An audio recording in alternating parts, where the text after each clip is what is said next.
Hello, class. Today we're going to be talking about modes.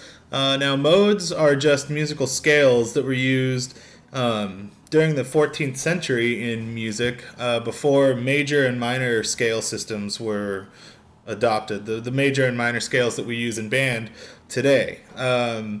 So, modes are just a little bit different. It's just a little bit different sounding of a scale. And then this particular mode, A Dorian, is the one that you guys are going to use to write your song.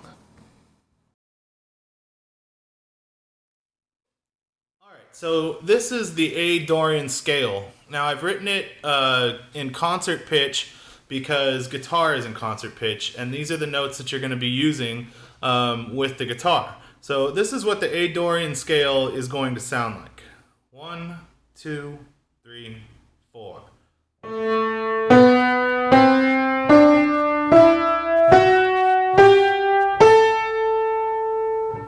Notice that it has a different sound than major, and also notice that it has all naturals except for that F sharp. So make sure that when you go to play this, if you go to play this on your horn, for example, that you're not playing B flats and that you're not playing E flats. It's just something to keep in mind.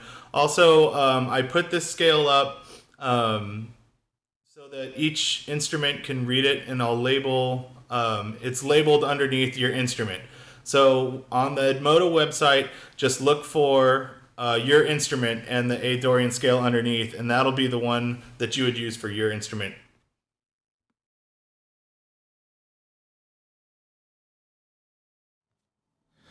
So these are the chords that I'm using in the example for this video. The chords are A minor and G major. Now both of these chords can be said to be found in the A Dorian scale. The reason you can say this is because the notes that make these chords up, all those notes are found in the scale.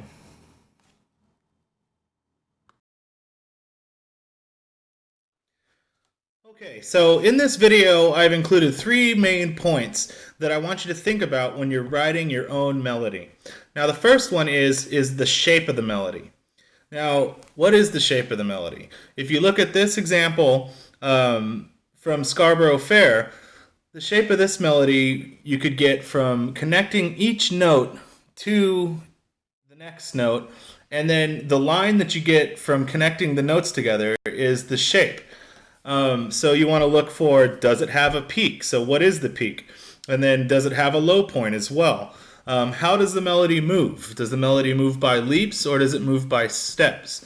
Now you'll notice that in most well-crafted melodies that they're gonna contain a little bit of all of these elements. So for example, if you look at this melody, you can see in measure 1 that it starts at the lowest point of the melody and it's a repeated A.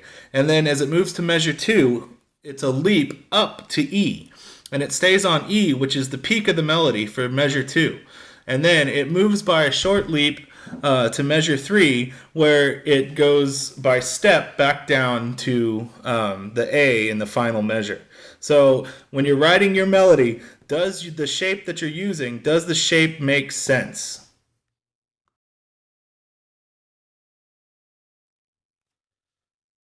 Okay, so this is the second main thing that I want you to think about when writing your melody, is where are you getting your notes from?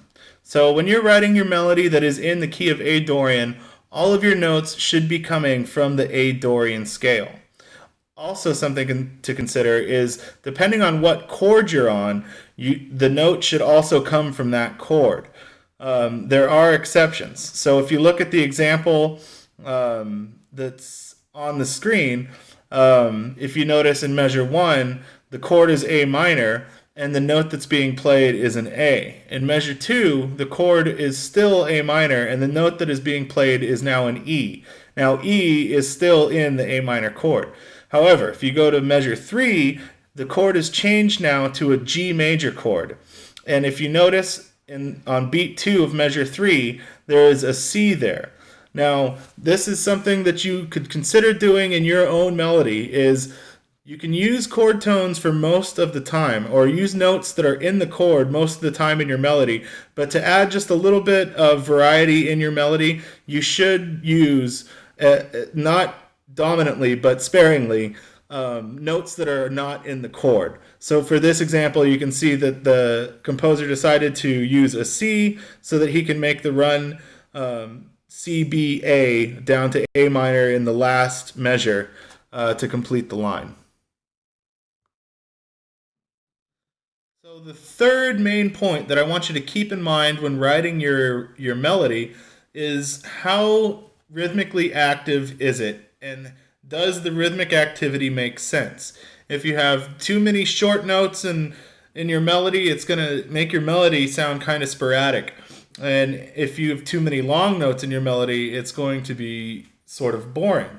So one thing that if you look at this 4-bar example, this composer uses both long notes and some faster rhythmic activity. Now, if you look in the first measure of the melody, it's a long note statement, and then it has rhythmic activity that's a little bit faster in measures 2 and measures 3, and then once again it comes back to the long notes at measure 4 at the end of the phrase. So what he's done is he has announced the melody with a long note, had rhythmic activity during the middle of the melody, and has ended the melody on a long note to give a sense of this is the end, this is final. The next thing that you want to look at is how does the rhythm in your melody interact with the rhythm of your supporting instrument, the rhythm of the guitar. So that's something else to keep in mind is what is the rhythmic activity going to be like between the two parts?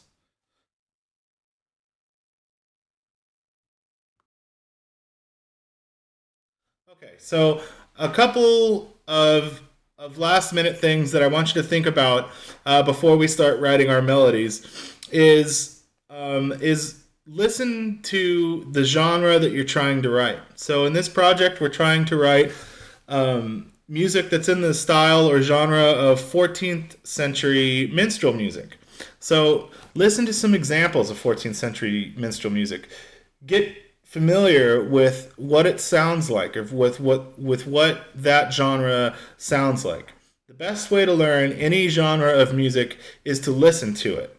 The other thing is also listen to how the 14th century minstrel musicians, how they fit their rhythm or their lyrics rhythmically with their melody, how they fit their rhythmic or their lyrics, how they fit them into rhythms using things like their syllables. Also, be aware of types of notes or of syllables that you can hold out. So, like vowel syllables for O or E, ah, oo. Those are syllables that you can use for long notes. So these are all things that you should keep in mind when writing your melody. Well, thank you for watching the video. I look forward to hearing what you guys come up with tomorrow in class.